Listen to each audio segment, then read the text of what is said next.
नमस्कार। आज हम बात करेंगे रिप्रोडक्टिव हेल्थ यानी प्रजनन स्वास्थ्य की और समझेंगे भारत के इस पूरे सफर को। ये एक ऐसा टॉपिक है ना जिसमें साइंस भी है और हमारे देश की अपनी कहानी भी। पर आगे बढ़ने से पहले चलिए एक सवाल पर सोचते हैं। जब हम कहते हैं कि कोई हेल्थी है तो इसका असल मतलब क्या होता है?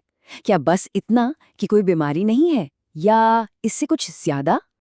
देखिए, वर्ल्ड हेल्थ ऑर्गेनाइजेशन मतलब WHO कहता है कि ये मामला कहीं ज्यादा बड़ा है। रिप्रोडक्टिव हेल्थ का मतलब सिर्फ फिजिकल वेलबींग नहीं है, बल्कि इमोशनल, बिहेवियरल और सोशल मतलब हर तरह से, हर पहलू से पूरी तरह ठीक होना है। और जब भारत की बात आती है तो इस पूरी हेल्थ जर्नी में सबसे पहली और सबसे बड़ी चुनौती थी हमारी बढ़ती आबादी, पॉपुलेशन। इसकी वजह से जो सोशल और इकोनॉमिक प्रेशर बना, उसने इसे एक नेशनल प्रायोरिटी बना दिया। जरा अंदाजा लगाइए, जब देश आजाद हुआ तब भारत की आबादी थी करीब करीब 35 करोड़। बस 35 करोड़। ये नंबर याद रखिएगा, क्योंकि इसके बाद जो हुआ वो वाकई में चौंकाने वाला था। कुछ ही दशकों में मतलब 2011 आते आते ये आंकड़ा 45 करोड़ से बढ़कर 1.2 अरब को पार कर गया। सोचिए, 1.2 बिलियन। इसका सीधा मतलब था कि दुनिया में हर 6 में से एक इंसान भारतीय था। ये एक जबरदस्त पॉपुलेशन एक्सप्लोजन था। अच्छा, और ऐसा नहीं है कि ये सिर्फ भारत में हो रहा था, ये एक ग्लोबल ट्रेंड था, पूरी दुनिया में ऐसा हो रहा था। साल 1900 में दुनिया की जो आबादी 2 अरब थी, वो ही 2011 तक बढ़कर 7.2 अरब हो गई। तो सवाल ये है कि ये आबादी इतनी तेजी से बढ़ी क्यों? और वजह पता है क्या है? वजह असल में अच्छी थी। हुआ ये कि हमारी हेल्थ सर्विसेज बेहतर हुई, लोगों का लिविंग स्टैंडर्ड सुधरा, डेथ रेट, खासतौर पे मैटरनल मोर्टालिटी रेट और इन्फेंट मोर्टालिटी रेट यानी माँ और बच्चे की मृत्यु दर, वो बहुत कम हो गई। और नतीजा, पॉपुलेशन तेजी से बढ़ते। अब इस चैलेंज से निपटने के लिए भारत दुनिया के उन पहले देशों में था जिन्होंने कदम उठाए। सोचिए, 1951 में ही फैमिली प्लानिंग प्रोग्राम शुरू कर दिया गया था और फिर वक्त के साथ ये प्रोग्राम और बड़े होते गए, जैसे आज हम RCH प्रोग्राम को देखते हैं। तो फिर सल्यूशन क्या था? इस सिचुएशन को मैनेज कैसे किया गया?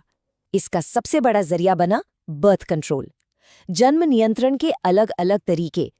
आप इसे एक टूल किट की तरह समझ सकते हैं, जिसमें कई सारे ऑप्शंस थे। सिर्फ मेडिकल सॉल्यूशंस ही नहीं, सोशल अवेयरनेस पे भी बहुत जोर दिया गया। ये नारा तो सबको याद होगा, हम दो हमारे दो। इस एक लाइन ने छोटे और हेल्दी परिवार की सोच को देश के कोने कोने तक, घर घर तक पहुंचा दिया। और ये टूल किट, जैसा मैंने कहा, काफी बड़ा है। देखिए, इसमें नेचुरल मेथड्स हैं जो स्पर्म और ओवम को मिलने से रोकते हैं। फिर है बैरियर मेथड्स जैसे कॉन्डोम्स जो फिजिकली ब्लॉक करते हैं। IUDs जैसे कॉपर टी स्पर्म की मूवमेंट को कम कर देते हैं। ओरल पिल्स यानी गोलियां ओव्यूलेशन को ही रोक देती हैं। और आखिर में आते हैं सर्जिकल मेथड्स जो एक तरह से परमानेंट सोल्यूशन है। और यहाँ एक बहुत ही प्राउड मोमेंट है इंडिया के लिए। इस फील्ड में भारत ने दुनिया को एक कमाल का इनोवेशन दिया। लखनऊ में CDRI ने एक गोली बनाई जिसका नाम था सहेली। ये दुनिया की पहली नॉन स्टेरॉइडल मतलब बिना ज्यादा हार्मोनल साइड इफेक्ट्स वाली और हफ्ते में सिर्फ एक बार लेने वाली कॉन्ट्रासेप्टिव पिल थी। ये एक बहुत बहुत बड़ा ब्रेक थ्रू था। चलिए, अब देश की इस बड़ी पिक्चर से थोड़ा फोकस शिफ्ट करते हैं और बात करते हैं उन पर्सनल चैलेंजेस की जो कई लोगों और कपल्स को फेस करने पड़ते हैं। मेडिकल टेक्नोलॉजी है ना, वो कई बार एक दोधारी तलवार की तरह होती है। अच्छा भी कर सकती है और बुरा भी। एमनियोसिंथेसिस का ही एग्जाम्पल लीजिए। इसका असली मकसद था गर्भ में पल रहे बच्चे में डाउन सिंड्रोम जैसी जेनेटिक बीमारियों का पता लगाना। एक बहुत अच्छा मकसद, लेकिन इसका बहुत ही भयानक मिसयूज हुआ सेक्स डिटर्मिनेशन यानी लिंग की जांच के लिए और फीमेल फोर्टिसाइड के लिए। आज इस पर लीगली सख्त पाबंदी है। एक और बहुत सीरियस चैलेंज है सेक्सुअली ट्रांसमिटेड इन्फेक्शंस यानी STIs। प्रॉब्लम यह है कि सोशल स्टिग्मा मतलब समाज क्या कहेगा, इस डर से लोग इस पर बात करने से भी कतराते हैं, मदद नहीं मांगते। पर यहाँ सबसे जरूरी बात जो समझने वाली है वो ये है कि अगर टाइम पर पता चल जाए तो HIV जैसी कुछ बीमारियों को छोड़कर ज्यादातर का इलाज पूरी तरह से पॉसिबल है। फिर एक और चैलेंज है इनफर्टिलिटी, यानी जब कोई कपल अनप्रोटेक्टेड कोहैबिटेशन के बावजूद कंसीव नहीं कर पाता और यहाँ एक बात समझनी बहुत ज़रूरी है कि इसकी वजह सिर्फ महिला नहीं होती। ये प्रॉब्लम पुरुष या महिला दोनों में से किसी में भी हो सकती है, या कभी-कभी दोनों में।